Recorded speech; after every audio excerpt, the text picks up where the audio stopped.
Welcome to TV జైతల్. ఈరోజు video topic వచ్చేసి ఏమైంది అంటే టీవీ వచ్చేసి OnePlus టీవీ ఇది. దీనికి ప్రాబ్లమ్ వచ్చేసరికి ఏం ప్రాబ్లమ్ ఉందని చెప్పన్నా, ఇక్కడ చూడండి డిస్ప్లే పైన పెట్టాను చూడండి. ప్రాబ్లమ్ మొత్తం వర్టికల్ బార్స్ వస్తుండే, మొత్తం vertical bars picture Jinping problem చాలా ఉండే ఎఫెక్ట్. ఇష్యూ అనేది ఇప్పుడు క్లియర్ చేసాం చూడండి. Android TV and OnePlus TV పడ్డది. ఓకేనా? ఈ బ్రదర్ ఎక్కడి నుంచి వచ్చాడు, ఏ సర్వీస్ ఎక్కడి నుంచి అని చెప్పేసి మనం బ్రదర్ ఫీడ్బ్యాక్ తీసుకున్నాం. నేను యాక్చువల్లీ సిద్దిపేట నుంచి వచ్చినాను. బ్రదర్కి యాక్చువల్గా నేను ఫాలో అవుతూ ఉంటాను ఇన్స్టాగ్రామ్, యూట్యూబ్లో.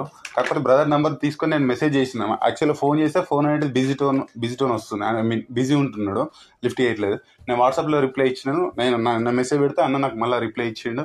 ప్రాబ్లం ఇది ఉంది ఇది అని చెప్పేసి నేను చూపించాను. చూపిస్తే సరే తీసుకొని రండి అన్నాడు. నేను కూడా యాక్చువల్గా మీతో పాటు నేను కూడా ఫాలో అవుతూ ఉంటాను. ఫేక్ అని చెప్పేసి నేను కూడా చాలాసార్లు అనుకున్నాను. కాకపోతే ఇక్కడికి వచ్చిన తర్వాత అన్నను చూసి అన్న వర్క్ని చూసి నేను చాలా సాటిస్ఫై అయిపోయినా.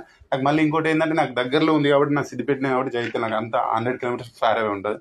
సో వచ్చి చూసినాను, వర్క్ అనేది చాలా సాటిస్ఫాక్షన్ ఉంది. అట్లా 100 ఫోన్స్ నా ముంగటే